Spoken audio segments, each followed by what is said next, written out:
بات اور کرنی ہے آپ سے.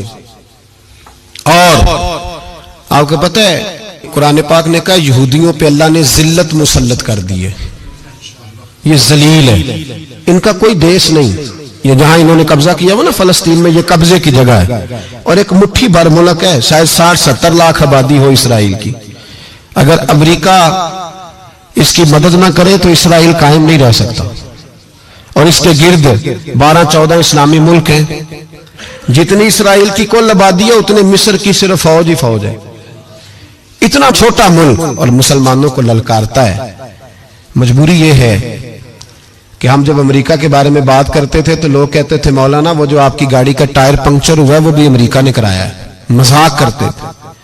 مجھے کچھ لوگ پچھلے دنوں کہنے لگے صاحب جی آپ ایسے ہی باتیں کرتے ہیں، امریکہ کا تو ہم سے پیار ہے. تو میں نے کہا بالکل ہے، اس طرح کا جس طرح کا بکرے کا کسائی کے ساتھ ہوتا ہے اور کسائی کا بکرے کے ساتھ ہوتا ہے. اسے چارہ بھی دیتا ہے، پانی بھی دیتا ہے، تعاون بھی کرتا ہے، لیکن جب وقت آتا ہے تو چھری بھی پھیرتا ہے.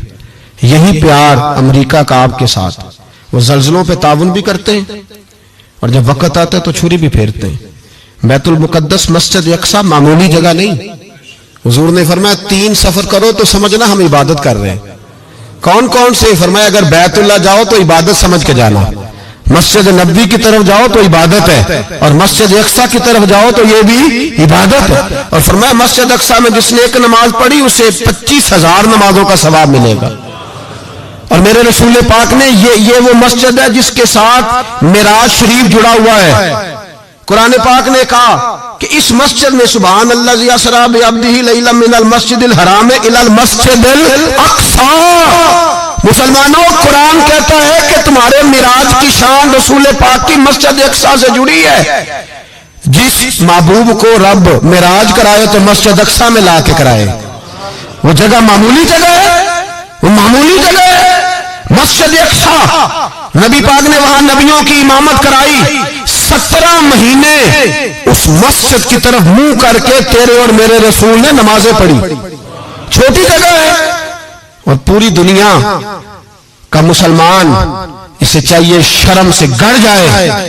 ایک امریکہ کا صدر بول کے کہتا ہے کہ اسرائیل کو اجازت ہے اسے دارالحکومت بنائے، اور مسلمان حکمران بیان دے رہے ہیں ظالموں لٹیرو تم اپنی سیاستیں چمکانے کے لیے پہلے ایک دوسرے کو گالیاں دیتے ہو، پھر اکٹھے بیٹھ جاتے ہو نمبرنگ کرنے کے لیے. تم دین کے اس مسئلے میں سارے اکٹھے کیوں نہیں بیٹھے؟ سارے پاکستان کے سیاستدانوں کو، علماء اور مشائخ کو چاہیے تھا ایک پیج پہ اکٹھے ہوتے، اکٹھے بیٹھ کے ایک بیان ہی دے دیتے، ایک بات ہی کر دیتے. پھر میرا سلوٹ ہے ترکی کے صدر کو، پھر میرا سلوٹ ہے ترکی کے صدر کو. اس نے بہت عرصہ پہلے کہا تھا مسجد اقصی میری خواب میں آئی تھی اور رو کے کہتی تھی آئے مجھے کوئی صلاح الدین ایوبی کا ماننے والا، کوئی آئے مجھے بچائے. کہتے ہیں میری خواب میں آئی تھی اور روتی تھی، کہتی تھی کوئی آئے.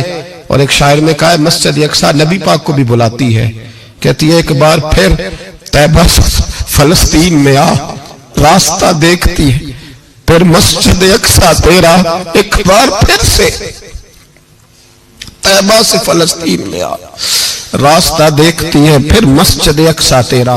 کوئی بولا ہے نہیں اتنا مقدس مقام، چھوٹے چھوٹے بیان. اور کہیں اکٹھے ہو جاؤ، میں بتاتا ہوں تمہیں مسئلے کا حل کیا ہے.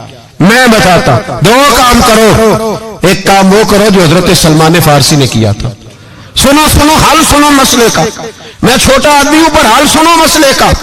زندگی میں ایک کام مسلمان کر لے، جٹ بن کے، بھٹ بن کے، رائی بن کے، پاکستانی، مصری، سعودی بن کے بڑا جی لیا.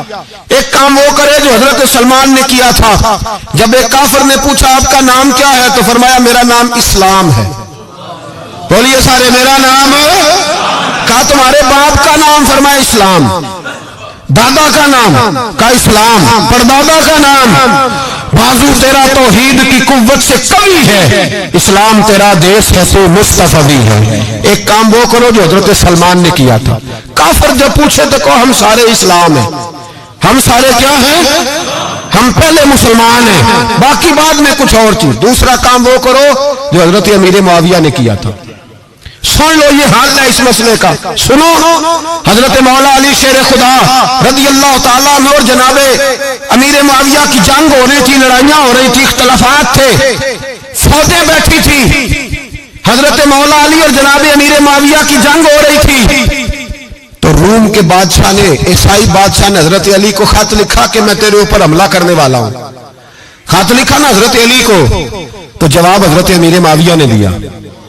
چاہیے تھا نا مولا علی جواب دیتے، حضرت امیر معاویہ بولے اور بول کے کہنے لگے، اور روم کے کتے، ہم گھر میں جتنا مرضی لڑے، یہ نہ سمجھنا تو علی پہ حملہ کرے گا تو میں تماشا دیکھوں گا. فرمایا تو علی پہ حملہ کر تو صحیح، علی سپہ سالار ہوگا اور امیر معاویہ اس کا سپاہی ہوگا. گھر میں جتنا مرضی لڑے پر رسول اللہ کے نام پہ ہم اکٹھے ہو جایا کرتے.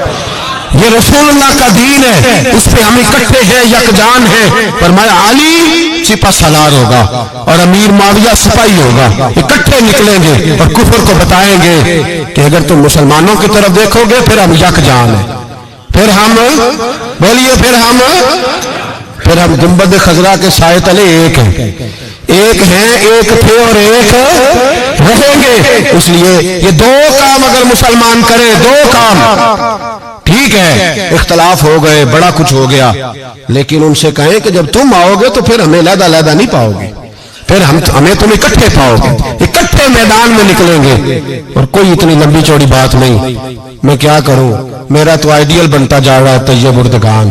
عجیب بات ہے نا کہ اس کے پاس ایٹمی طاقت آپ سے کمزور ہے، آپ کی تگڑی ہے. اس کے پاس جو فوجی طاقتیں ہیں وہ اپنی جگہ پر، آپ کی فوجی طاقتوں کا لوہا مانتی ہے دنیا. لیکن پھر مجھے کہنے دو نا، میدان میں بندہ ایٹمی طاقت سے نہیں لڑتا، ایمان کی قوت سے لڑتا ہے. اور بول اٹھا ہے نا، کیا کر لیا اس نے اپنی پارلیمنٹ سے خطاب کیا ہے، مطالبہ ہے، علماء سے گزارش ہے، مشائخ سے گزارش ہے، ہر مکتبہ فکر کے آدمی سے گزارش ہے، علماء اور سیاستدانوں سے اپیل ہے کہ پارلیمنٹ کا مشترکہ اجلاس بلائیں، مشترکہ، اس میں ہر سیاسی جماعت کا لیڈر بیٹھے اور اکٹھے بیٹھ کے ان کو یہ میسج دیں کہ بازو تیرا توحید کی قوت سے قوی ہے، اسلام تیرا دیس ہے تو مصطفی. اور ان کو بتائیں کہ ہزاروں قومیں وجود میں آئیں، دہر میں خشک و تر کے رشتے سے ہم نے بنیاد دوستی رکھی، یاد خیر البشر کے رشتے سے.